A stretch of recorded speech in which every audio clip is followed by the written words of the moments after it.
Dust hung in the air of Rattlesnake Gulch as Judge Wilson banged his gavel. Below him, Standing Bear remained silent, his wrists bound but his dignity intact. The crowd pressed forward, hungry for entertainment. "Pick any bride or die by noon," the judge sneered, gesturing to the row of reluctant women. The prisoner's dark eyes scanned the faces until his gaze settled on someone hidden from view. Whispers rippled through the crowd as Standing Bear moved with purpose, passing each eligible woman. He stopped before Martha Wilkins, 7 feet tall, twisted spine, shunned since childhood. The laughter died instantly. What could this defiant warrior possibly see in the girl they called Mountain Martha? Before we jump back in, tell us where you're tuning in from, and if this story touches you, make sure you're subscribed, because tomorrow I've saved something extra special for you. Rattlesnake Gulch hadn't always been a place of cruelty. 10 years ago, it was just another struggling mining settlement until silver was discovered in the hills. Now false-fronted buildings lined the dusty main street, their fresh paint a thin veneer over the rot beneath. Sheriff Dawson spat tobacco juice into the dirt, watching the crowd disperse after the judge's proclamation. The Apache's choice had surprised everyone. He'd been certain the savage would pick Sally from the saloon, young, pretty, and the only one who hadn't seemed completely terrified. "You reckon he's addled in the head?" Dawson asked the deputy beside him. "Gotta be, or it's some Injune trick," the younger man replied, fingering his pistol nervously. Meanwhile, Standing Bear was being led back to his cell. 3 weeks he'd been held in the windowless room behind the sheriff's office, ever since a patrol had found him tending to wounded, after the raid on his people's camp. They'd killed many that day, women and children among them. Standing Bear had fought until a rifle butt to his head had dropped him to the ground. He hadn't spoken a single word since his capture. Not during the beatings, not during the trial, if one could call Judge Wilson's drunken condemnation a trial. His silence had infuriated them more than any resistance, but he had observed.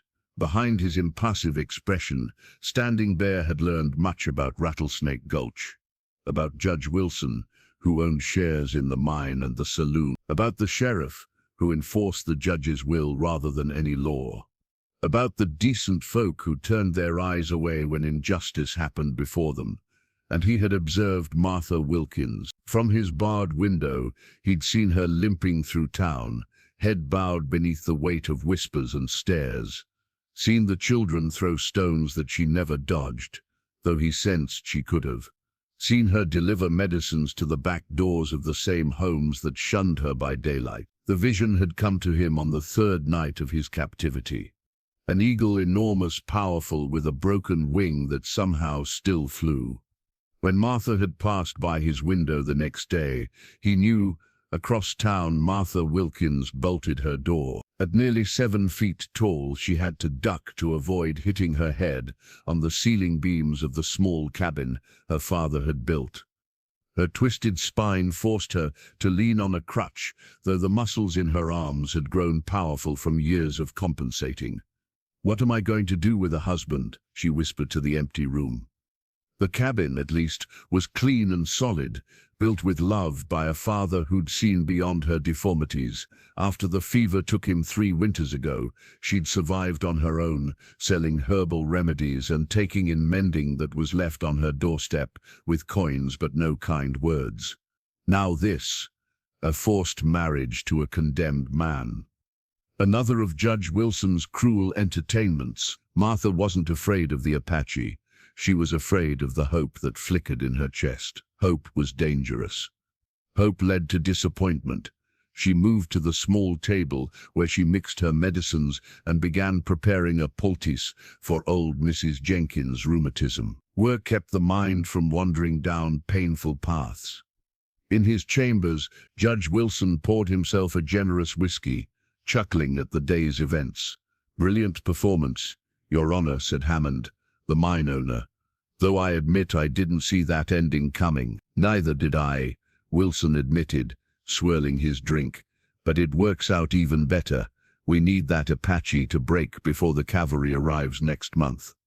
The lieutenant's a stickler for procedure, might ask uncomfortable questions, and this helps. How exactly? Martha Wilkins owns her father's claim, the one that borders your northern shaft.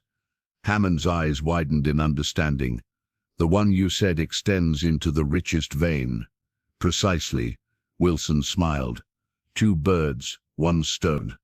If the Apache kills her, we hang him with public approval and claim her land as payment for damages. If he doesn't, they're both still outcasts, easier to dispose of when the time comes. And no one would miss either of them, Hammond concluded. No one at all. Dawn crept through the single window of Martha's cabin. She'd been awake for hours, unable to sleep, with tomorrow's mockery of a wedding looming over her.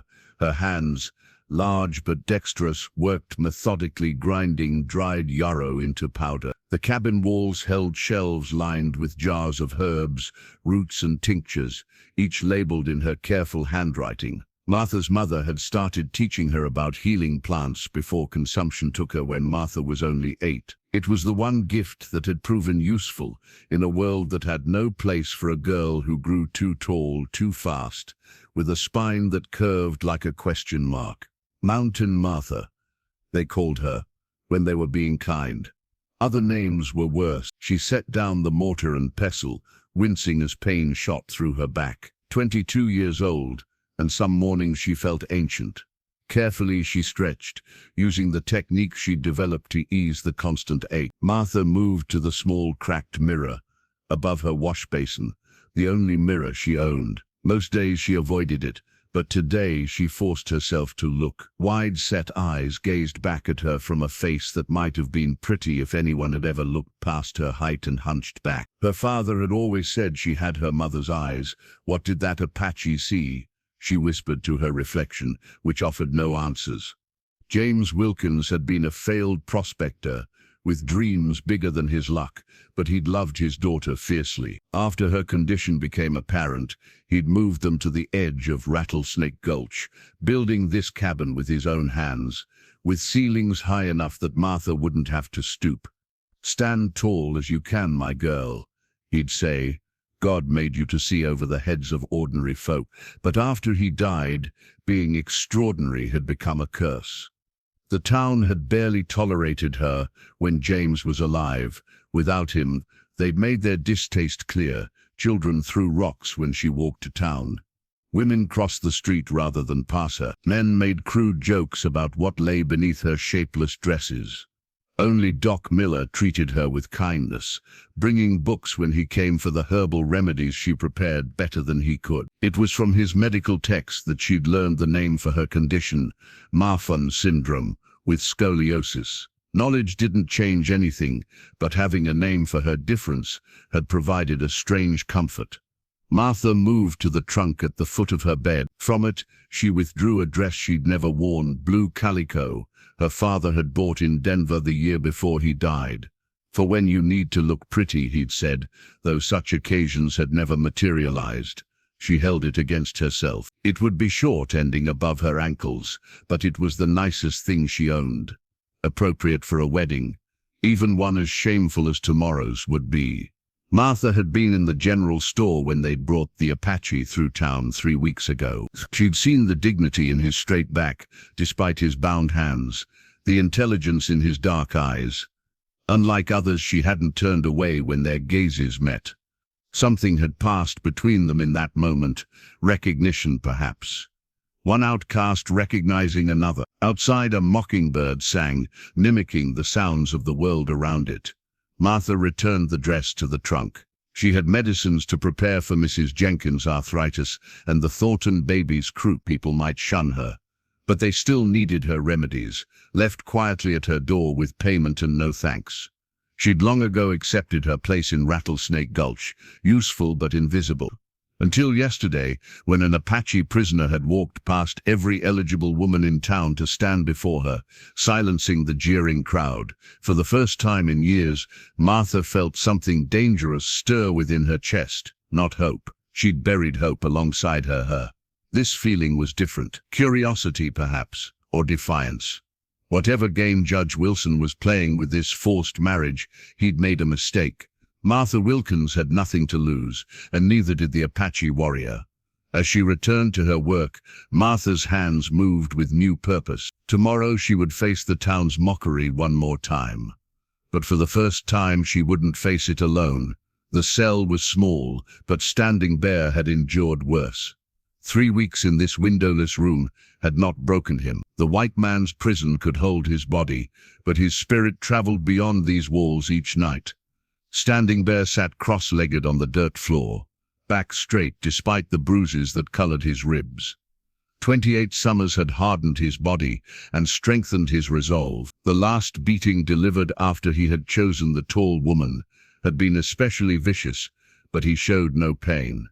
In his mind he returned to the day of the attack. His village had been peaceful that morning. The women grinding corn, children playing, men repairing weapons and tools. Standing Bear had been collecting healing plants in the hills when he heard the first shots. By the time he returned, smoke blackened the sky. The soldiers had come without warning. His wife, Willow Song, lay dead outside their dwelling, their infant son still clutched in her arms. His mother, his brother, all gone. Standing Bear had fought like a man possessed, killing 3 soldiers before a blow from behind sent him into darkness. He had awakened bound and bloody in the back of an army wagon. From there, he had been passed like unwanted goods from the army to the territorial marshal to the local sheriff. Each transfer accompanied by fists and slurs. Each night, Standing Bear had performed the death song for his family, though he made no sound his captors could hear. The son of a chief and a medicine woman, Standing Bear spoke 3 languages fluently, including English, a fact he had kept from his captors. Knowledge was power, and he had learned much from their careless talk. He had learned of Judge Wilson's greed and the silver mine that consumed men's lives. He had learned of the sheriff's cowardice and cruelty. He had learned that a cavalry unit would arrive within the month, bringing a lieutenant known for his efficient handling of the Indian problem. Standing Bear had also learned of the tall woman they called Mountain Martha. Their contempt for her had caught his attention first, familiar in its casual cruelty. Then he had seen her from his cell window, moving through town with quiet dignity despite the mockery that followed her. The vision had come during his 3rd night of captivity. After hours of prayer, the eagle had appeared massive and powerful, with a broken wing that did not prevent it from soaring. The next day, when the tall woman passed by his window, he had understood the eagle was a powerful spirit, a messenger between worlds. In his vision, the eagle had led him toward freedom, toward a purpose beyond vengeance. He had not understood until he saw Martha Wilkins with her twisted spine and proud eyes. Now, as Standing Bear prepared himself for tomorrow's ceremony, he knew the spirits had guided his choice. The judge had meant to humiliate both him and the tall woman, but Standing Bear recognized an ally when he saw one. Outcasts could become powerful when they joined forces. He reached up to touch the small bone whistle hidden in his braided hair, the last gift from his grandfather, overlooked in the soldier's rough handling. With it he could still commune with the spirit world, could still seek guidance. Standing Bear had spent his life learning to heal, not harm. Before the attack he had traveled to white settlements, learning their medicine to bring back to his people. He had believed understanding between the peoples was possible. That belief had died with his family. But something else had taken root since his capture, something harder and more dangerous than hope. The white men saw him as a savage, an animal to be broken or slaughtered. They did not know that before he was a healer, Standing Bear had been a warrior. Before he had learned to stitch wounds, he had learned to make them.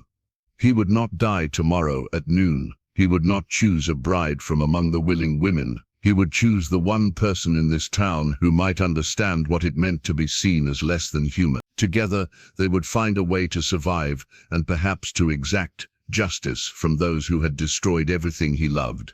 Standing Bear closed his eyes, fingers finding the hidden whistle. He would need to speak tomorrow, to reveal his knowledge of their language. It would surprise them, unsettle them. Good. Let them wonder what else they had missed about him. The spirits had sent him a sign, The tall woman with the eagle spirit would be key to whatever path lay ahead, whether it led to freedom or vengeance. Either way, Standing Bear would walk it with open eyes. Noon came with merciless sunshine, beating down on the hastily constructed platform in front of the courthouse. Nearly everyone in Rattlesnake Gulch had gathered, abandoning shops and the mine for the promised entertainment. Martha arrived first, escorted by 2 deputies who made a show of keeping their distance, as if her condition might be catching. She wore the blue calico dress, her hair washed and braided down her back. She kept her eyes forward, ignoring the whispers that followed her progress through the crowd. Look at her, dressed up like she's a real bride. Bet the savage will strangle her on their wedding night. 2 monsters, perfect match if you ask me. Martha's fingers tightened around her crutch, but her face revealed nothing. She had endured worse. The sun felt warm on her face, and she focused on that small pleasure instead of the cruel faces around her. A stir at the edge of the crowd announced Standing Bear's arrival. The sheriff led him, wrists shackled, through a path that opened reluctantly before them. Though he had spent weeks in captivity, the Apache walked with unbent dignity. His dark eyes scanned the crowd, revealing nothing of his thoughts. When he reached the platform, Standing Bear looked directly at Martha for the first time. She met his gaze steadily, finding neither pity nor disgust there, only a calm assessment that somehow steadied her racing heart. Judge Wilson took his place on the platform, clearly enjoying his role. His florid face gleamed with sweat and satisfaction as he gestured for silence. Citizens of Rattlesnake Gulch, we gather today to witness the union of this Apache prisoner. He paused for the expected chorus of boos, and our own Mountain Martha. Laughter rippled through the crowd. Martha felt heat rise in her cheeks, but kept her gaze level, focusing on a point above the audience's heads. Since our prisoner chose to spare himself the noose by selecting a bride, Wilson continued, we shall honor his choice with all the ceremony such a union deserves. More laughter followed. He nodded to the town's preacher, Reverend Phillips, who stepped forward reluctantly. The man's hands trembled slightly as he opened his Bible, the sour smell of last night's whiskey emanating from him. We are gathered here today, he began, his voice barely carrying beyond the platform. Martha stood rigidly, her twisted spine aching from the effort of remaining upright without leaning on her crutch. She would not show weakness, not to Standing Bear stood beside her, close enough that she could feel the warmth radiating from his body. Though his hands were bound, he maintained the posture of a free man. The ceremony proceeded with minimal dignity, the Reverend rushing through the words as if they might contaminate him. When he asked for the ring, Sheriff Dawson tossed a tarnished band onto the platform. It rolled, stopping at Martha's feet. After an awkward moment, Standing Bear knelt, a movement so graceful it seemed choreographed, and picked up the ring despite his shackled wrist. Rising, he looked to the Reverend for permission before taking Martha's hand. His touch was gentle, his fingers warm against her perpetually cold ones. As he slipped the ring onto her finger, Standing Bear spoke for the first time since his capture. With this ring, I honor our bond, he said in perfect, unaccented English. A shocked murmur ran through the crowd. Martha felt her own surprise mirrored in the faces watching them. The savage speaks English. Someone called out. Judge Wilson recovered quickly. Finish it, Reverend, before our groom changes his mind and decides the noose is preferable after all. The preacher stumbled through the final blessing, pronouncing them man and wife with obvious distaste. Before he had even finished, someone from the crowd tossed a silver dollar onto the platform. Payment for the freak show, a miner called out, triggering a wave of laughter. Standing Bear moved swiftly, placing his foot over the coin before the sheriff could snatch it away. His eyes met Dawson's in silent challenge. The sheriff's hand moved to his gun, but Judge Wilson intervened. Let him have it. Wedding present for the happy couple. His sarcasm drew more laughter. As they were led from the platform, Martha found herself walking closer to Standing Bear than necessary. Something had shifted during the ceremony, a silent understanding passing between them. Whatever game the town thought they were playing, Martha and Standing Bear had just begun one of their own. The sheriff and his deputies escorted them to Martha's cabin as the sun began its descent, making crude jokes the entire way. Standing Bear remained silent, his expression unreadable. Martha kept her eyes on the path ahead, ignoring the men's laughter. "Don't worry, Injun," Sheriff Dawson said as they reached the cabin.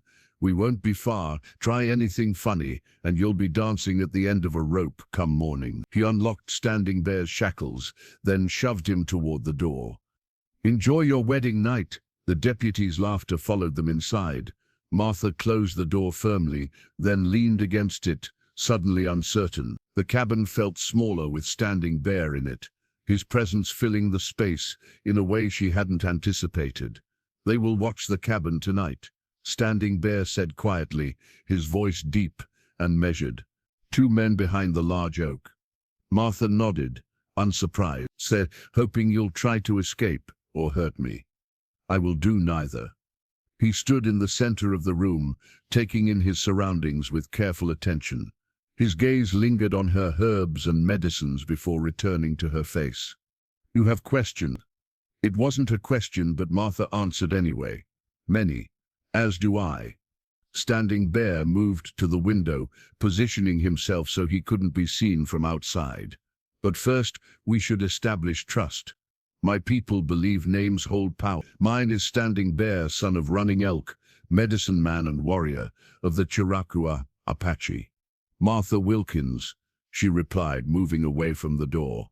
"Daughter of James Wilkins, miner and dreamer." A ghost of a smile touched Standing Bear's lips. "I know who you are, Martha Wilkins. I chose you. Remember." "Why?" The question that had burned in her mind since yesterday finally escaped. "Why choose me when there were others who—" She gestured vaguely at herself, at her twisted spine and towering height. Standing Bear studied her for a long moment. "The spirit sent me a vision. An eagle with a broken wing that still soared higher than all others. When I saw you in town, I recognized that spirit." Martha almost laughed. "I'm no eagle." "No?" His dark eyes seemed to see through her carefully constructed walls. "You survive in a place that wishes you gone. You heal those who mock you. You stand tall when others would have you crawl." Martha looked away, uncomfortable with his perception.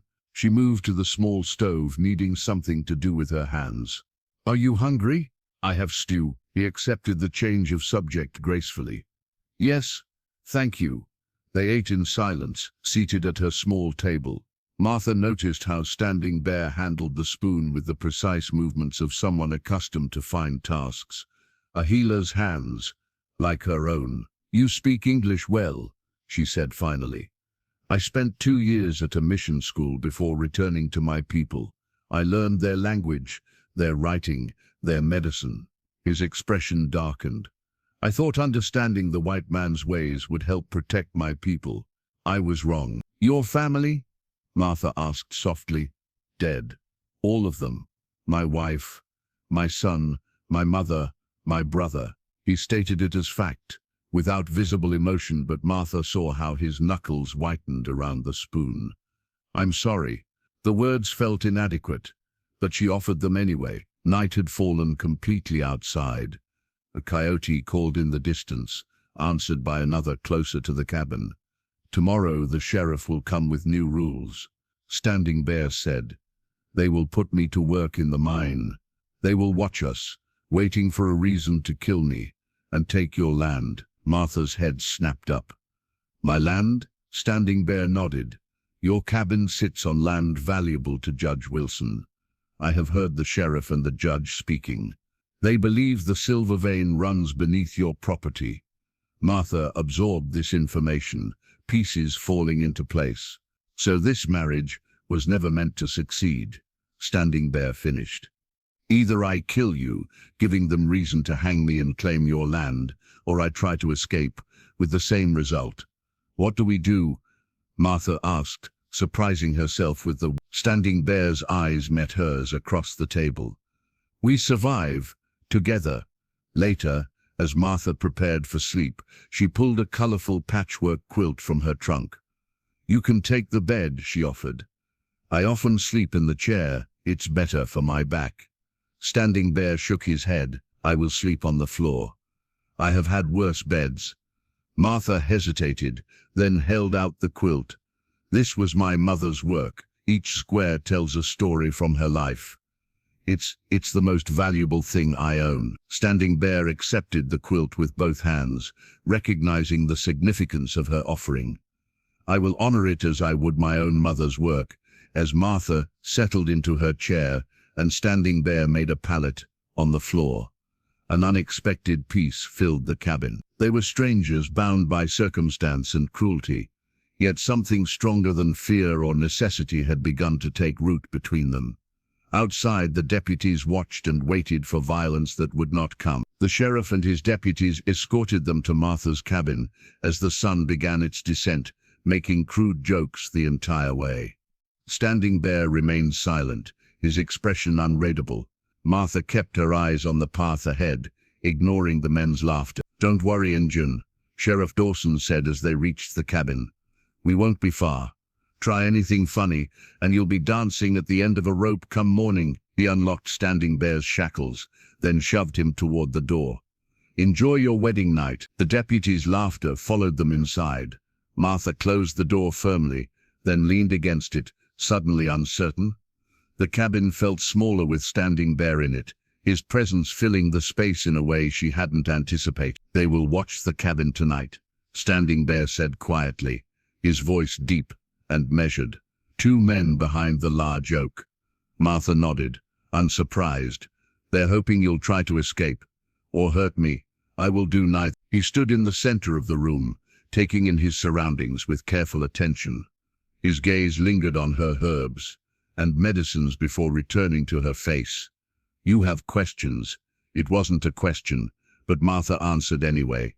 "Many, as do I." Standing Bear moved to the window, positioning himself so he couldn't be seen from outside.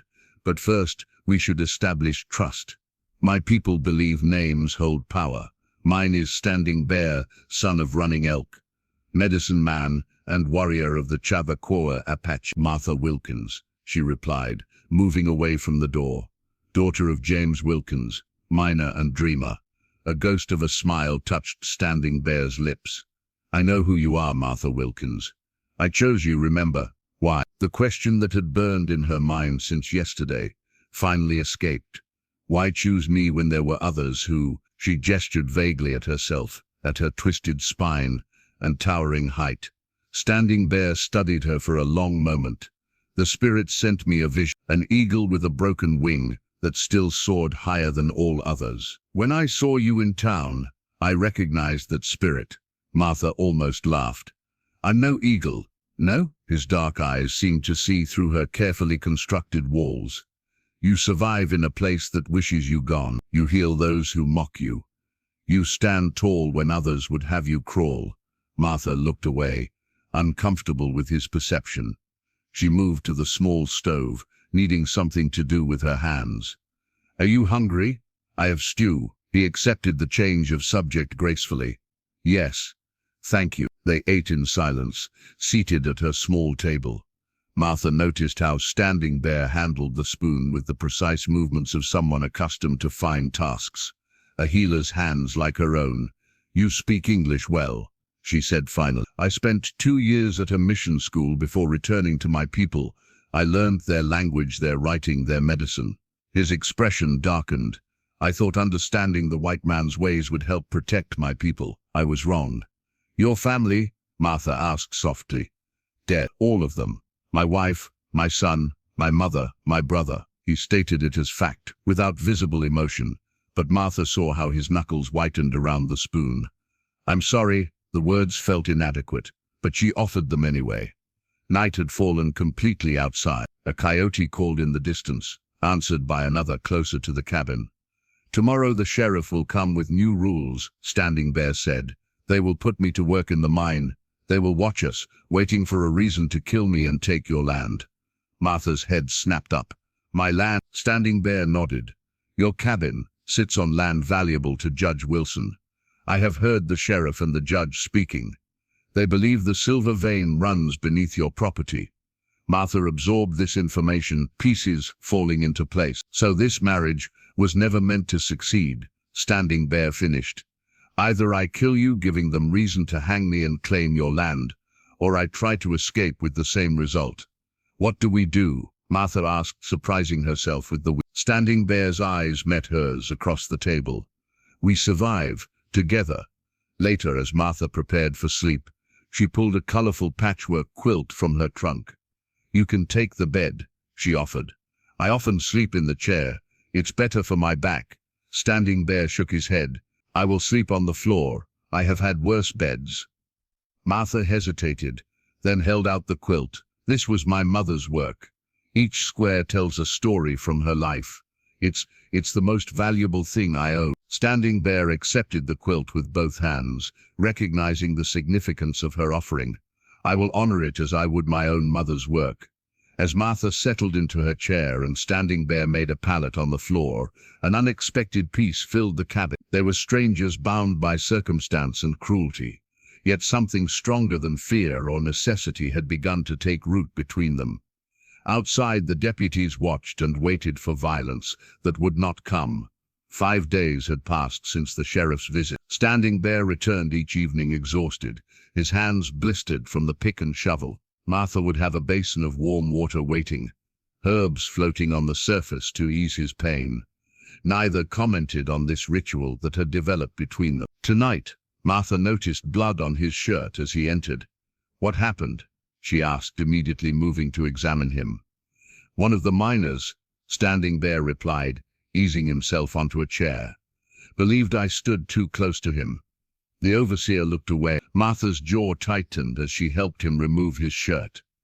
A deep cut ran across his shoulder blade. This needs stitching. Standing Bear nodded, watching as she gathered her supplies. You have a healer's hands, he observed. As do you, Martha replied, having noticed how he handled her medicines with familiar reverence. Yet they put you to digging rather than healing. A hint of a smile touched his lips. They fear what I know. It is easier to see me only as a savage. As Martha cleaned his wound, Standing Bear reached into his pocket and carefully withdrew something wrapped in a scrap of cloth. I made this during the noon meal break, when no one was watching. He unwrapped the cloth to reveal a small stone mortar and pestle, perfectly formed from river rock. It's beautiful, Martha said, genuinely surprised. My people believe in balance, Standing Bear explained. You heal me, I provide tools for your healing work. He demonstrated its use, the pestle fitting perfectly in the mortar's smooth depression. My mother taught me to make these when I was a boy. Martha accepted the gift with both hands. Thank you. As she stitched his wound, Standing Bear spoke of his people's healing ways, which plants they used, how they prepared them, the songs that accompanied healing. Martha listened, occasionally asking questions or sharing her own knowledge. Your methods and mine are not so different, she observed, tying off the final stitch. The body is the same no matter the color of skin, Standing Bear agreed. Though my people believe healing the spirit is as important as healing the flesh. Martha considered this as she applied a poultice to the wound. My father used to say something similar. He claimed my mother's remedies worked better because she sang while making them. Standing Bear nodded. A wise man, your father. Later, as they shared a simple meal, Martha asked about what he had learned at the mine. The men talk freely around me, believing I cannot understand, Standing Bear said. The mine is failing in its current shaft. They need new claims to survive. Your land is not the only property Wilson seeks. Have you heard more about the weapons? Martha asked, referring to the information in Dr. Miller's note. Standing Bear's expression darkened. Yes. 2 of the miners boasted of accompanying Wilson on a trading expedition last month. They spoke of meeting Apache from a different band than mine, exchanging rifles for information about my people's camp locations. Martha's hand tightened around her spoon. That's how the attack on your village happened. He nodded, his face showing emotion for the first time since she had known him. My people died because of Wilson's greed, and the army was his willing tool. They sat in silence for a moment, the weight of this knowledge hanging between them. I saw Dr. Miller in town today, Martha said finally. He slipped me another note while purchasing herbs. The cavalry unit arrives in 9 days. Their lieutenant is named Carson. Carson. Standing Bear's expression became even grimmer. I know this name, Lieutenant James Carson. He led the raid on my village. The implications settled heavily between them. If Carson arrived and recognized Standing Bear, any chance of justice would vanish. We need evidence, Martha said. Something to show what Wilson has been doing. Standing Bear nodded slowly. There is a cave, not far from the mine entrance. I've seen men carrying crates there during my work. Perhaps the weapons are stored there. Could you find it again? Yes, but this, he tapped the chain on his ankle, prevents exploration. Martha's eyes traveled to the iron shackle, her mind working. I might know how to remove it. My father taught me about locks when I was young. But we would need to be careful. If they discover it missing, they would hang me immediately. Standing Bear finished. Their eyes met across the table, a moment of perfect understanding passing between them. In 5 short days they had moved from strangers to conspirators, their forced marriage becoming a true alliance. We have 9 days, Martha said quietly. Standing Bear reached across the table, his hand covering hers briefly, their first voluntary touch. 9 days to find justice, or 9 days to prepare for war. Either way, we face it together. The Rattlesnake Gulch silver mine swallowed men whole. Standing Bear had seen it happen during his 7 days of labor, the way the miners entered with straight backs in the morning and emerged stooped by evening, faces gray with dust, eyes dulled by exhaustion. Today, Standing Bear descended with 30 other men into the main shaft. The iron shackle around his ankle had rubbed his skin raw, but he'd fashioned a protective wrap from a scrap of leather. The chain clinked with each step down the wooden ladder. Keep moving, Injune, growled the man above him, deliberately stepping on Standing Bear's fingers. At the bottom, Overseer Briggs waited, pocket watch in hand. You're late. That's half wages today. Standing Bear said nothing. There were no wages for him anyway, just the privilege of continued breathing. Put him on support detail with Swenson, Briggs instructed a deputy who monitored Standing Bear during work hours. North Tunnel needs reinforcement. The North Tunnel was the newest and most dangerous section of the mine. Standing Bear had heard men whispering about its instability, about Hammond pushing them too fast, seeking the richest vein. Swenson was an older Swede with a permanent cough and little English. He nodded at Standing Bear without the usual hostility most miners show. Together they carried freshly cut timber into the tunnel, the weight causing Standing Bear's ankle chain to bite deeper. As they worked, Standing Bear carefully assessed the tunnel's condition. His grandfather had taught him about the earth, about reading its warnings. What he saw troubled him deeply. Hairline cracks, spider-webbed, across the ceiling. Support beams bowed under pressure they weren't designed to bear. Not good, Swenson muttered, noticing Standing Bear's attention to the ceiling. Too fast, too deep. Hammond, no listen. Standing Bear nodded. This beam, he said quietly, pointing to a particularly stressed support. Already cracking. Swenson examined it and paled beneath his dust-covered face. Need replace now, they reported the danger to Briggs, who cursed and accused them of trying to slow production. That beam's fine. Get back to work. As they returned to the tunnel, Swenson slipped something into Standing Bear's hand, a stub of red chalk used for marking ore samples. Mark bad places, the Swede whispered. Some men look for marks. Be careful. Throughout the day, Standing Bear subtly marked the most dangerous sections while appearing to work normally. The deputy assigned to watch him grew bored and spent more time chatting with other guards than observing his charge. During the noon meal break, Standing Bear sat alone as usual. From this position, he could observe the entrance to the side tunnel that led to the cave he'd mentioned to Martha. Twice, he saw Hammond enter with a man he didn't recognize, carrying small wooden crates. Ain't natural, a man that size taking orders from a woman like that. The voice came from behind him. Standing Bear didn't turn, recognizing Davis, one of the miners who took particular pleasure in making his work harder. Heard she's got him trained like a dog. Another voice laughed, fetching herbs and mixing her witch brew. Standing Bear continued eating his meager meal, showing no reaction. Maybe he likes freaks, Davis continued, moving into Standing Bear's line of sight. Or maybe he's just biding his time before he cuts her throat and runs. The other miners laughed, watching for a reaction. Standing Bear set down his cup and looked directly at Davis for the first time. "My wife," he said, his voice calm, but carrying, "healed your daughter's fever last winter, when Dr. Miller couldn't. Perhaps you should speak of her with more respect." The tunnel fell silent. It was the most words Standing Bear had spoken in the mine, and the content shocked everyone, especially Davis, whose face flushed red.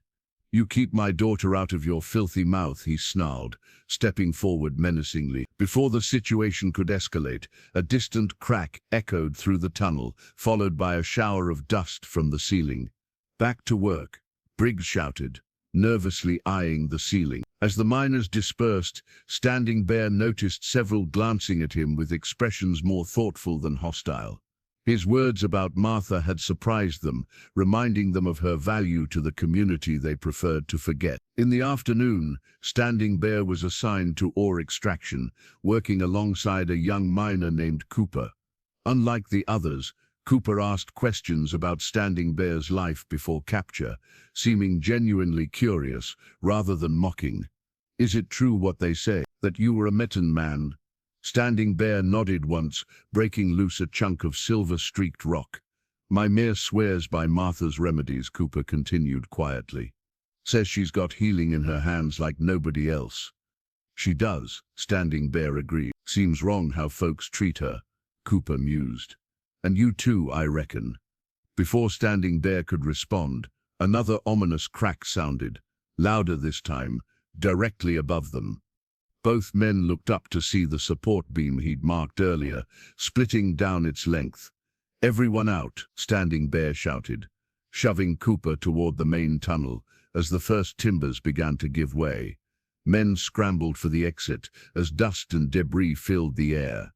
Standing Bear helped a fallen miner to his feet, the chain on his ankle hampering his movement, but not his resolve.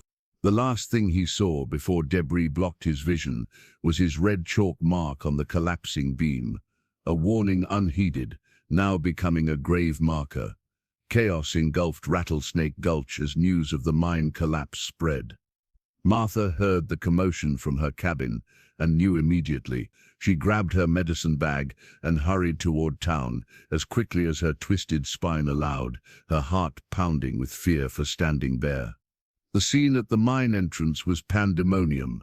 Miners staggered out covered in dust, some bleeding, others helping wounded companions. Women screamed names of husbands and sons. Sheriff Dawson shouted ineffective orders while Judge Wilson and Hammond argued heatedly nearby.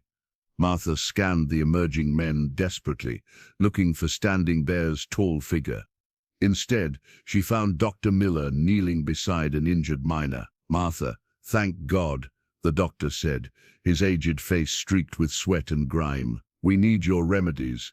Too many injured for me alone." "Standing Bear?" she asked, her ruse breaking slightly. Dr. Miller's expression tightened. Still inside, he was helping others escape when the second collapse happened. Martha's world narrowed to a single point of focus. She set down her bag beside the doctor. "Use what you need. I'm going to find him." "Martha, you can't." But she was already moving toward the mine entrance, where miners were organizing a rescue party. Her height allowed her to see over the crowd, to push through with a strength that surprised those who thought her fragile. "I need to help," she announced to the group of dust-covered men. "I know healing." Several miners looked ready to refuse, but one, an older man with a Swedish accent, spoke up. "She is healer. Her husband showed us dangerous places before collapse. Maybe saved many lives." This revelation rippled through the group. A younger miner, Cooper, though Martha didn't know his name, nodded agreement. The Apache marked the bad supports with red chalk. Tried to warn Briggs. "Let her help," came another voice, unexpectedly from Davis, whose daughter Martha had treated months earlier. For perhaps the first time in her life, Martha found herself accepted rather than rejected. The men made space for her as they organized the rescue effort, breaking into teams to clear debris and shore up unstable sections. Hours passed in grueling work. Martha's unusual height and strength proved valuable as she helped move timber and debris. Her back screamed in protest, but she ignored the pain, focused only on reaching those still trapped on Standing Bear. As darkness fell, lanterns illuminated the grim work. Martha emerged briefly for water, her dress torn and filthy, her hands bleeding from the rough stone. Dr. Miller appeared at her side, pressing a canteen into her hands. "Drink, then we need to talk privately." She drank deeply, then followed the doctor a short distance from the crowd. His eyes constantly scanned for eavesdroppers. "Listen carefully," he said in a low voice. "Hammond is using the collapse as cover. He and Wilson are moving something from the side tunnel, the weapons cache your husband observed." Martha's exhausted mind sharpened. "Evidence we could use against them." "Precisely." The doctor glanced nervously toward the mine entrance. "But there's more. I overheard Wilson speaking with Hammond. They're blaming the collapse on Standing Bear." "What? That's absurd. He was trying to prevent it."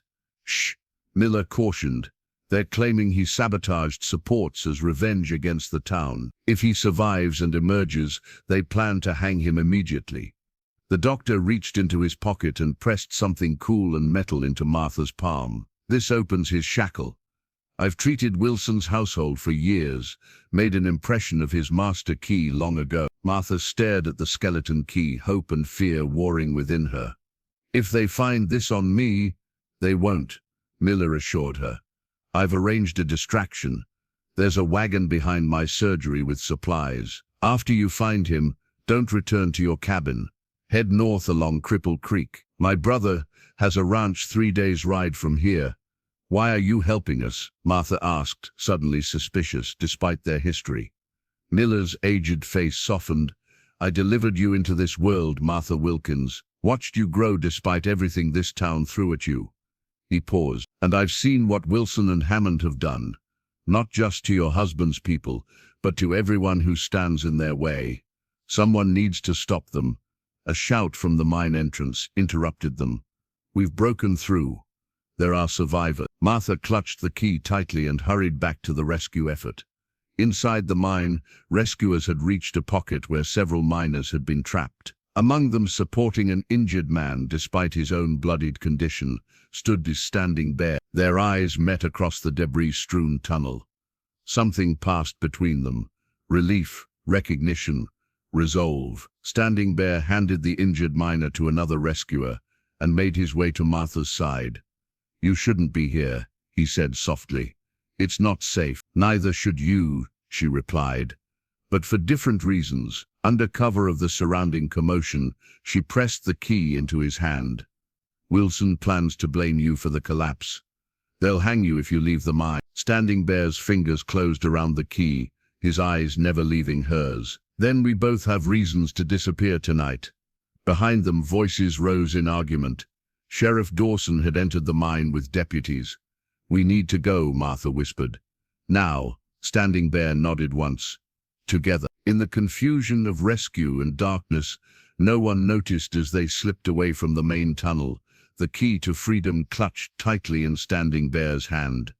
Moonlight guided their path through the dense pine forest, north of Rattlesnake Gulch. They had fled the mine through a ventilation shaft Standing Bear had discovered during his work, emerging a half-mile from town. Martha struggled over the rough terrain, her twisted spine and height making her awkward on the uneven ground. Standing Bear moved ahead, the recently unlocked shackle still dangling from one hand, a potential weapon if needed. He paused often, allowing Martha to catch up, never commenting on her slower pace. "We need to cross the creek before dawn," he said during one such pause. "The water will hide our scent from tracking dogs." Martha nodded, catching her breath. Her dress was torn and muddy, her face streaked with mine dust and sweat, yet she felt more alive than she had in years. The doctor said his brother's ranch is 3 days north, she told him. If we can reach it, we'll have shelter while we decide what to do next. Standing Bear's expression remained unreadable in the darkness. You could have stayed. The town might have believed you knew nothing of my escape. They would never have believed that, Martha replied. And I wouldn't have let you go alone. He studied her for a long moment. Why? The question hung between them, simple yet profound. Martha considered her answer carefully. Because for the first time since my father died, I'm not alone, she finally said. And neither are you. Something shifted in Standing Bear's expression, a softening around his eyes. Without speaking, he reached up and began unwinding one of the thin braids in his long black hair. With deft movements, he cut the braid with a small knife from his pocket. In my tradition, he explained, holding out the braid to her, when warriors face battle together, they exchange something of themselves, a promise that whatever fate comes, it will be shared. Martha accepted the braid, understanding the significance of the gesture. I have nothing to give in return, she said softly. You have given me life twice over, Standing Bear replied, first at the hanging tree, then in the mine tonight. The debt is mine. They continued through the forest, moving more quickly now. Standing Bear led them to a game trail that made travel easier for Martha. When they reached a shallow part of Crippled Creek, they waded across, the cold water numbing their tired feet. On the far bank, Standing Bear found a small cave, formed by fallen boulders. We can rest here until dawn, he said. The sheriff won't organize a proper search until morning. Inside the makeshift shelter, they sat side by side for warmth. Martha held Standing Bear's braid in her palm, marveling at the smooth texture. Tell me about your wife, she said softly. If you can bear to speak of her. Standing Bear was silent for so long, Martha thought he wouldn't answer. Then quietly, he began to speak. Willow Song was her name. She was a weaver of baskets so tight they could hold water. Her laugh was like the stream over stone. His voice remained steady, but Martha sensed the deep current of grief beneath the words. Our son had just seen his first winter, when the soldiers came. Martha's hand found his in the darkness. I'm sorry. His fingers tightened briefly around hers. And your father? Tell me of him. Martha smiled at the memory. James Wilkins, the most stubborn man God ever put on this earth, failed at everything except loving his daughter. He built our cabin with ceilings tall enough that I wouldn't have to stoop, even when the doctors said I would stop growing. A good father, Standing Bear observed. The best, Martha agreed. He never saw me as different, just as his daughter. They talked through the night, sharing stories of their lives before fate had thrown them together. Standing Bear told of his training as both warrior and healer, of the vision quest that had revealed his path.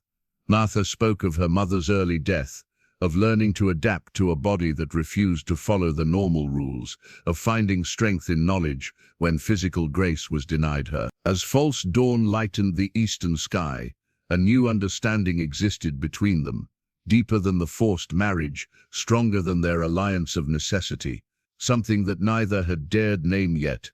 We should move, Standing Bear said, rising gracefully, despite his exhaustion. The ranch is still far, and they will be searching by midday.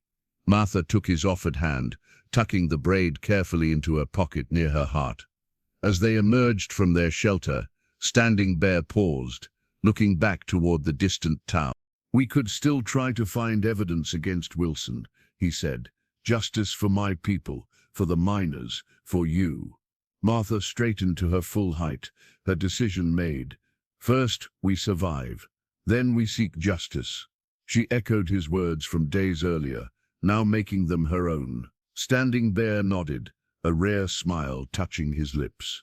Together, Martha agreed, as they turned north toward an uncertain future that for the first time held promise. Sheriff Dawson slammed his fist on Judge Wilson's desk, rattling the inkwell.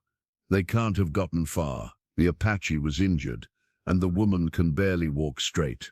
Wilson's face had turned an alarming shade of purple. I don't care if you have to burn down the whole damn forest. Find them before they reach the territorial marsh. The mine collapse had claimed 3 lives and injured 15 men.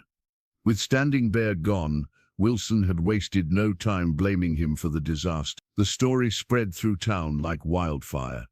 The savage had deliberately sabotaged support beams, then escaped during the rescue efforts, kidnapping poor deformed Martha Wilkins as a hostage. Few questioned this version of events. It was simpler than the truth, more comfortable than acknowledging that their most despised outsiders might have been victims rather than villains. But not everyone accepted the official story. "That's horseshit and you know it," Cooper said to Davis as they sat nursing drinks in the saloon. "I was there. The Apache was marking dangerous supports, trying to warn us. Keep your voice down," Davis muttered, glancing around nervously. "Doesn't matter what's true. Matters what Wilson says is true." At a corner table, Hammond huddled with his foreman, including Briggs, who had survived the collapse. "Triple shifts, starting tomorrow," Hammond instructed. "We need to clear the damaged tunnel and shore up the main shaft. Men won't like it," Briggs warned. "Some are saying the Apache was right about the safety concerns." "Then find new men," Hammond snapped. "The Army paymaster arrives with Lieutenant Carson in 5 days. We need that silver shipment ready." Outside the saloon, Dr. Miller listened from the shadows, then slipped away to his surgery. Inside, he quickly gathered supplies, stuffing them into saddlebags. The door opened behind him. "Going somewhere, Doc?" Miller turned to find Sheriff Dawson leaning against the doorframe, hand resting on his pistol. "House call," Miller replied calmly. "Johnson's wife is in labor." "Funny," Dawson said, stepping inside. "Just saw Johnson at the saloon celebrating his new son's arrival. Born this morning." His eyes narrowed. "You wouldn't be planning to join our fugitives, would you?" Miller's hand inched toward the drawer where he kept a derringer. "I don't know what you're talking about." "Sure you do." Dawson moved with surprising speed, grabbing Miller's wrist. "You've always had a soft spot for freaks and savages. Question is, did you help them escape, or are you just trying to help them now?" In the sheriff's office, a young deputy was setting type for wanted posters. With clumsy movements, he arranged the letters "Wanted Dead or Alive," "Apache Renegade" and "Accomplice." $200 reward. Below the text, he placed crude woodcuts showing a stereotypical savage and a grotesquely tall, hunched woman. The images bore little resemblance to Standing Bear's handsome features or Martha's dignified face, but they would serve their purpose. Meanwhile, miles to the north, Martha and Standing Bear paused at the crest of a ridge. Below them stretched a vast valley, still cloaked in morning mist. "We've made good time," Standing Bear observed. "The ranch should be beyond that far ridge." Martha nodded, too exhausted for words. They had traveled through the night, stopping only briefly for water and rest. Her body ached in ways she'd never experienced, but she refused to complain. Standing Bear studied her with concern. "Your strength impresses me," he said quietly. "Few could have made this journey with your condition." "My condition has taught me endurance," Martha replied, straightening as much as her spine allowed. "And I've had practice being hunted, though never so literally before." A distant sound made them both tense, the baying of hounds, tracking dogs. Standing Bear confirmed, his expression grim. "Sooner than I expected. How far behind?" "A few hours, maybe less." He scanned the horizon, calculating. The creek crossing should have slowed them, but not for long. Martha's heart sank. "We won't reach the ranch in time." Standing Bear was silent for a moment, then pointed to a rock formation to the east. "There. It's defensible, with a spring nearby. We can make a stand if necessary." "A stand? Against armed men with dogs?" Martha asked incredulously. "I did not survive the massacre of my people to die without fighting," Standing Bear replied, his voice hardening. "And I will not let them take you back to that town." Martha studied his face, the determination in his dark eyes, the set of his jaw. In that moment, she made a decision that would change both their lives. "Then teach me to fight," she said. "I'm tired of being a victim." Standing Bear held her gaze for a long moment, then nodded. Your height gives you advantage. Your arms are strong from years of compensating for your spine. He picked up a sturdy branch and tested its weight. This will be your first weapon. As the dogs bayed in the distance, predators closing on their prey, Standing Bear began teaching Martha how to defend herself. Not as a cripple, not as a woman, but as a warrior. In Rattlesnake Gulch, the first wanted posters were being nailed to posts and walls, the crude images drying in the morning sun. The hunt had begun in earnest. The rock formation Standing Bear had spotted provided better shelter than Martha had hoped. A natural overhang created a shallow cave, with boulders forming a partial wall. Behind it, a small spring bubbled up from between rocks, providing fresh water. "We can defend this position," Standing Bear said, surveying their surroundings. "The approach is narrow. They cannot come at us from many directions." Martha sat heavily on a rock, her legs trembling with exhaustion. 2 days of hard travel had pushed her body beyond limits she'd never tested before.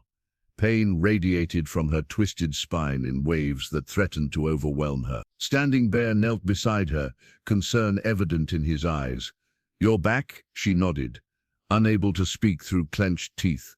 Without asking permission, he moved behind her and placed his hands gently on either side of her spine. With skilled pressure, he began working the knotted muscles, using techniques passed down through generations of healers.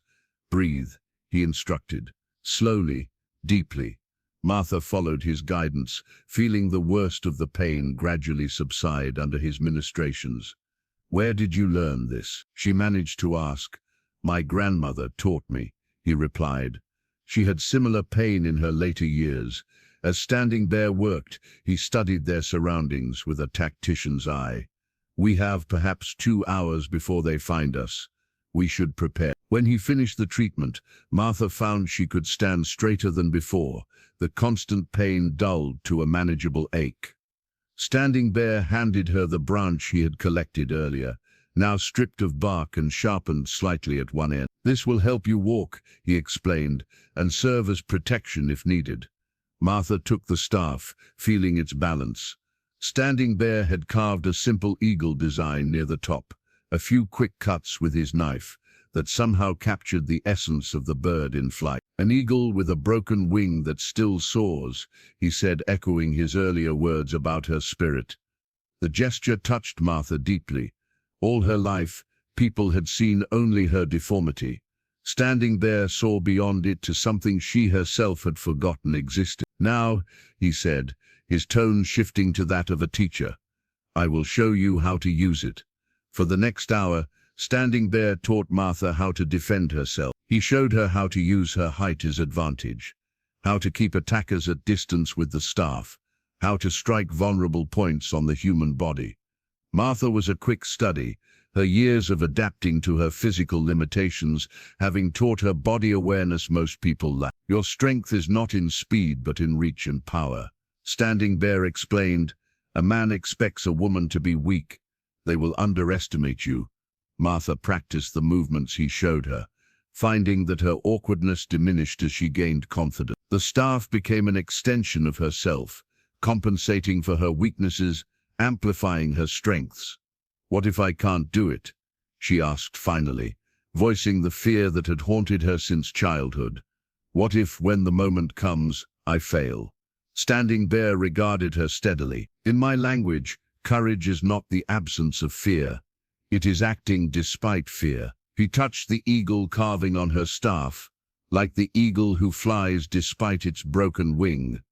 The distant baying of hounds grew louder, cutting their practice short. Standing Bear quickly gathered rocks for ammunition and positioned them strategically. Martha used her knowledge of herbs to prepare what medicines she could from the plants around them. As the sun began its descent, they heard voices approaching, men calling to each other as they followed the dog's trail. "Remember," Standing Bear said quietly, "they expect me to fight. They expect you to cower. Use that." Martha nodded, gripping her staff with newfound determination. Her entire life had been defined by what she couldn't do, by how others perceived her limitations. For the first time, she felt the exhilaration of defining herself. The first dog appeared on the trail below, followed by a deputy Martha recognized. Behind him came two more men, locals who worked as occasional deputies when the sheriff needed extra hands. "They're here," the deputy shouted back over his shoulder. "I see the cave." Standing Bear and Martha exchanged a glance, a silent communication passing between them. Then Martha did something that surprised even herself. She stepped forward, out of the shelter of the rocks, and stood at her full, imposing height. "That's far enough," she called, her voice stronger than she had ever heard it. The staff planted firmly beside her, she faced the men who had come to capture them. The deputy faltered, clearly expecting to find a cowering hostage, not a defiant woman. "Martha Wilkins, you're under the protection of the law. Step aside so we can take the savage." Martha's laugh held no humor. "Protection of the law, the same law that made sport of my marriage, that ignored warnings about the mine, that plans to hang an innocent man."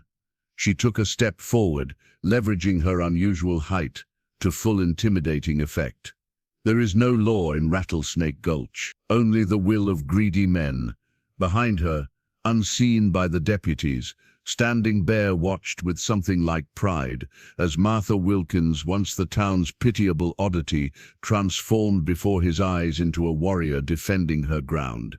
The lead deputy's hand moved toward his gun. "Don't make this harder than it needs to be, Martha." Martha raised her staff, remembering Standing Bear's teachings. "It's already harder than you can imagine." As Martha faced down the deputies with her staff raised, tension crackled in the air. The lead deputy's hand hovered over his pistol, uncertainty written on his face. No one had expected Martha Wilkins to stand and fight.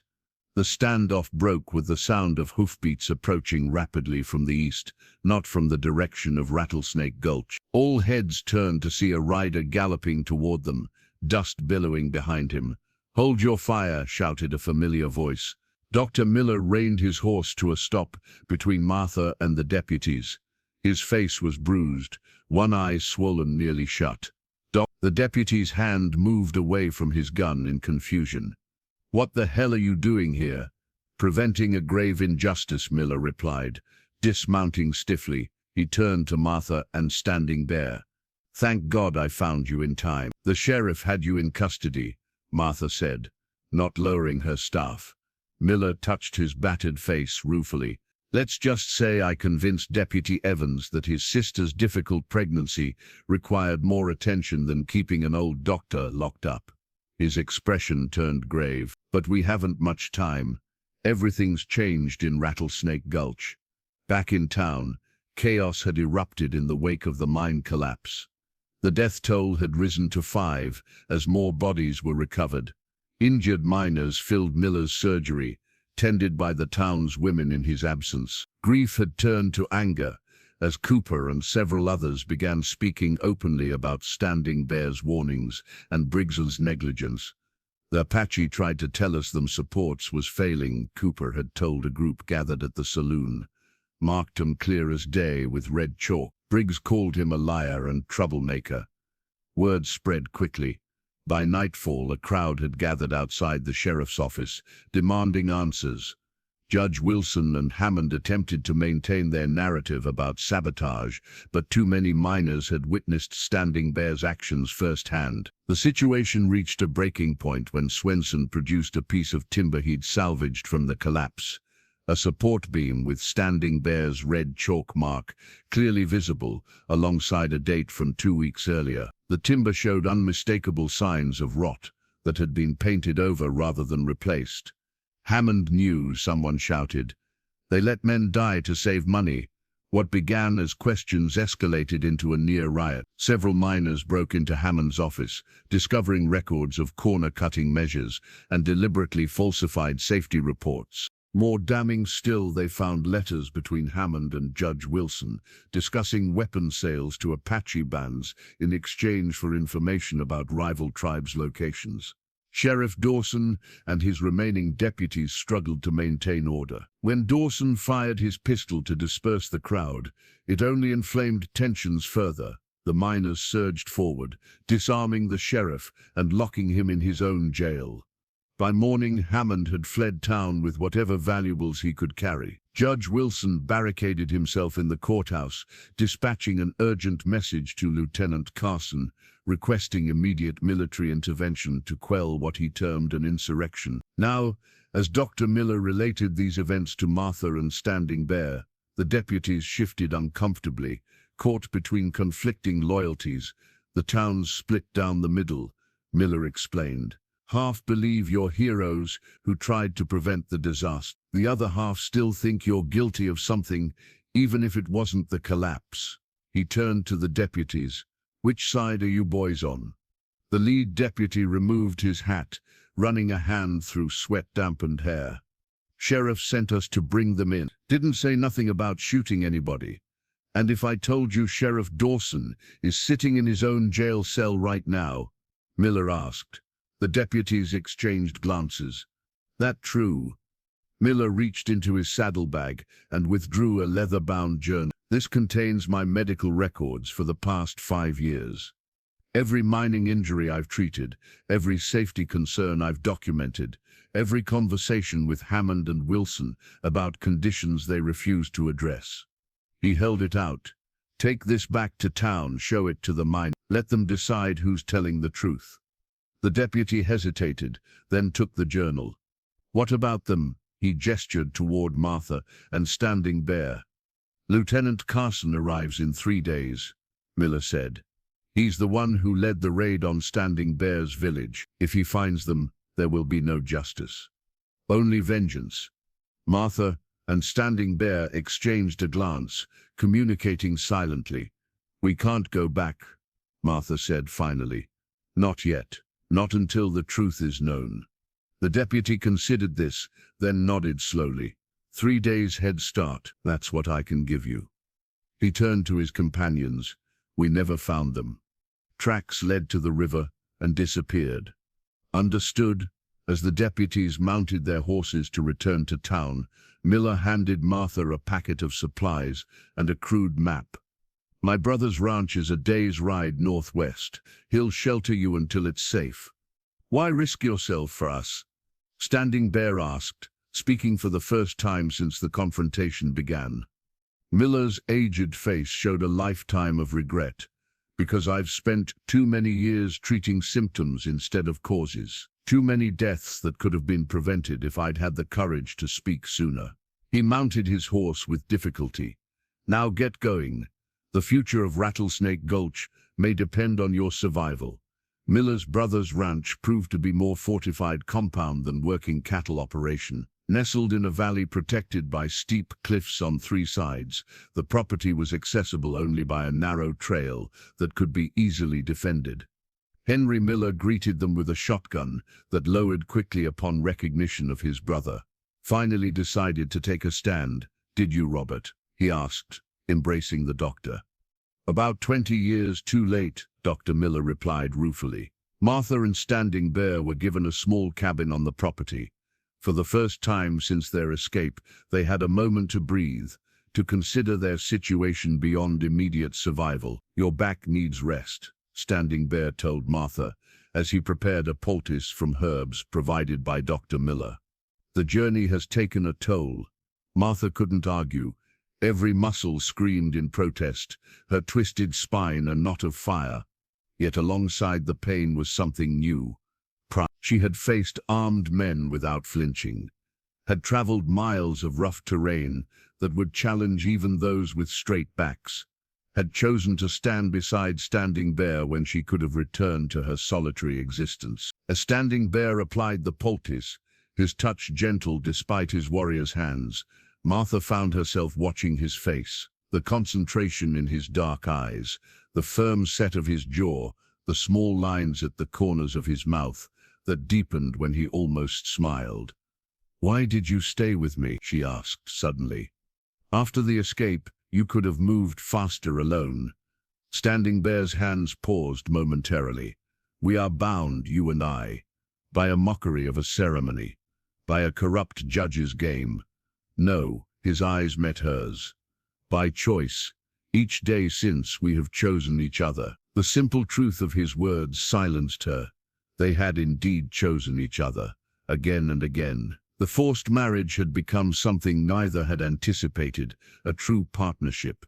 Meanwhile, in Rattlesnake Gulch, the situation deteriorated rapidly. Judge Wilson remained barricaded in the courthouse with a handful of loyal deputies. The miners, led by Cooper and Swenson, controlled the streets. Dr. Miller's journal had been read aloud in the saloon, its damning evidence fueling the miners' righteous anger. Cooper had taken to wearing Martha's spectacles, found in her abandoned cabin during a search for evidence. The broken lenses had been removed, leaving just the wire frames that he wore around his neck like a talisman. "Remind us what we're fighting for," he explained, when questioned. "Someone who saw the truth when we was all blind to it." The miners had established a makeshift court in the saloon, presenting evidence of Hammond and Wilson's crimes.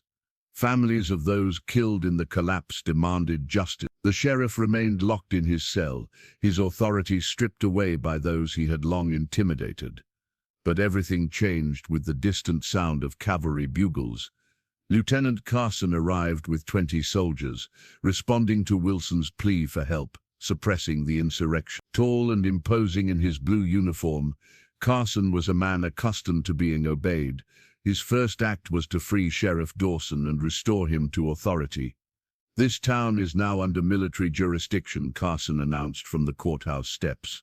"All citizens will return to their homes. Work will resume at the mine immediately." Cooper stepped forward, Dr. Miller's journal in hand. "Sir, with respect, there's evidence you should see before." Carson cut him off with a raised hand. "I'm not interested in miners' grievances. I'm here to restore order and capture 2 dangerous fugitives." He unrolled a wanted poster showing the crude images of Standing Bear and Martha. "This Apache is a murderer who led a raid against a settlement last spring. The woman is either his accomplice or his hostage." "That's a lie," Cooper protested. "Standing Bear was captured after your men attacked his village. And Martha Wilkins is no one's hostage. She's a healer who chose to help an innocent man escape a hanging." Lieutenant Carson's face hardened. "You seem remarkably well informed about these fugitives, Mr. Cooper. And yes, I worked alongside Standing Bear in the mine. He tried to warn us about unsafe conditions that the management ignored. Conditions that killed 5 men. Carson dismissed this with a wave. "Sheriff, arrest this man for aiding fugitives." As Dawson moved to seize Cooper, Swenson and a dozen miners stepped forward, forming a protective circle around him. "You'll have to arrest all of us," Swenson declared, his accent thickening with emotion. "We know truth now, no more lies." Carson surveyed the scene, calculating. "Very well, you have until sundown to disperse and return to work. After that, my men have authorization to use whatever force necessary to restore order." He turned to Dawson, "And to find those fugitives." Back at the ranch, Henry Miller returned from town with news of Carson's arrival. "They're searching every homestead within 20 miles, he reported grimly. "It's only a matter of time before they reach here." Standing Bear's expression remained impassive, but Martha saw the tension in his shoulders. This was the man who had ordered the attack that killed his family. "What will you do?" she asked quietly, when they were alone.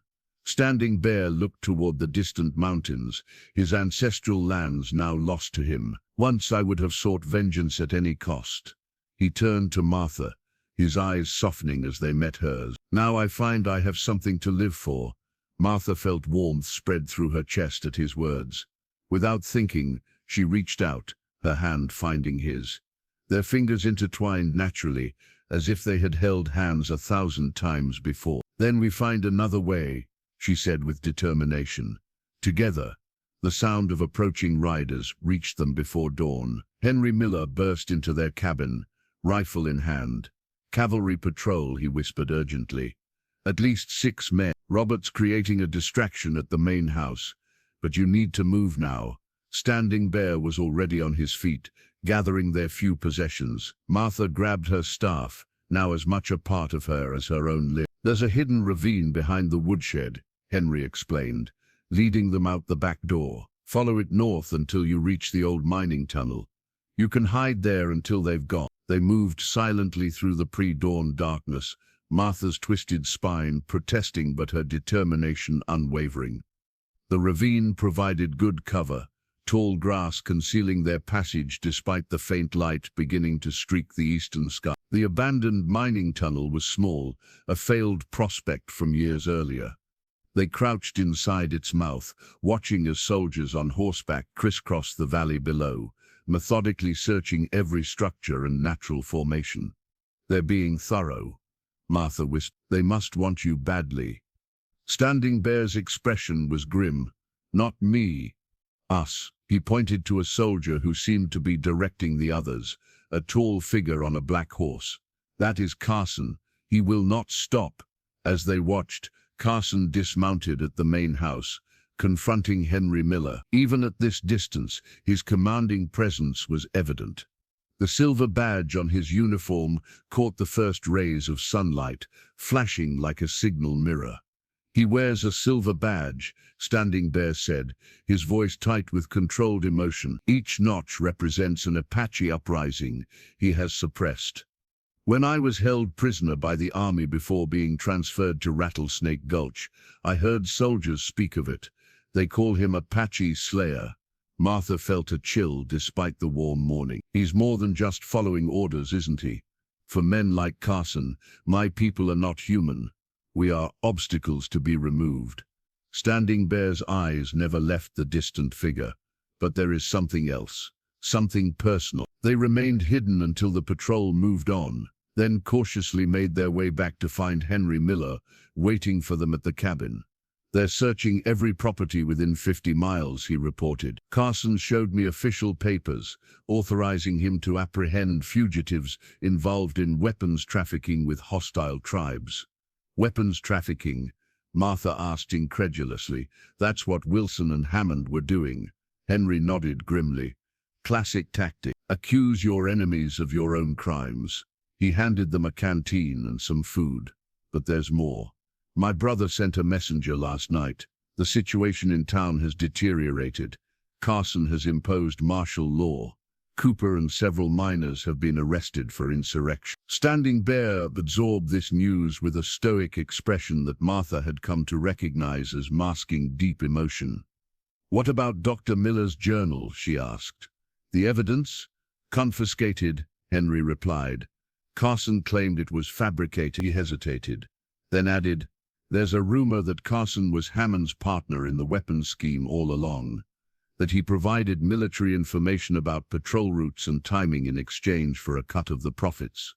This revelation struck Martha like a physical blow. "Then he has every reason to silence us, and to eliminate anyone who knows the truth," Standing Bear added quietly. Henry moved to a loose floorboard in the cabin and pried it up, retrieving a small oilskin package. "Robert thought you might need this." He unwrapped it to reveal a Colt revolver and ammunition. "He said to tell you that sometimes healing requires removing the source of infection." Standing Bear accepted the weapon with a solemn nod. As Henry left to keep watch, Martha turned to Standing Bear. "What do we do now? Keep running?" Standing Bear checked the revolver with practiced hands. "Running solves nothing. Carson will never stop hunting us, and the people of Rattlesnake Gulch will suffer under his authority." He looked up, meeting Martha's eyes. "We must return." "Return? That's suicide. Not if we can expose the truth of the weapons trafficking." His expression softened slightly. "I have lost one family to these men. I will not lose another." The word family hung between them, its implications clear. Somehow, in the midst of danger and flight, they had become more than reluctant partners, or even friends. The forced marriage had transformed into something neither had anticipated, something real and precious. Martha touched the eagle carving on her staff, drawing strength from its symbolism. "How do we expose them? The weapons must be somewhere." Standing Bear reasoned. "The cave I saw near the mine, perhaps, or another location. If we can find them, document them, and bring that evidence to someone with authority beyond Carson, The territorial marshal, Martha finished. He's stationed in Mesa Junction, 2 days' ride east. Standing Bear nodded. One of us goes to the marshal while the other finds the weapons. Martha understood immediately what he wasn't saying. You want me to go to the marshal while you return to Rattlesnake Gulch alone? Your testimony would carry more weight. A white woman would be... No. Martha's voice was firm. We stay together. That's how we've survived this far. Her hand found his. Fingers, interlacing with newfound familiarity. That's how we'll see this through to the end. Standing Bear studied her face for a long moment, then nodded once. Together, then, but the danger is something I choose, Martha finished.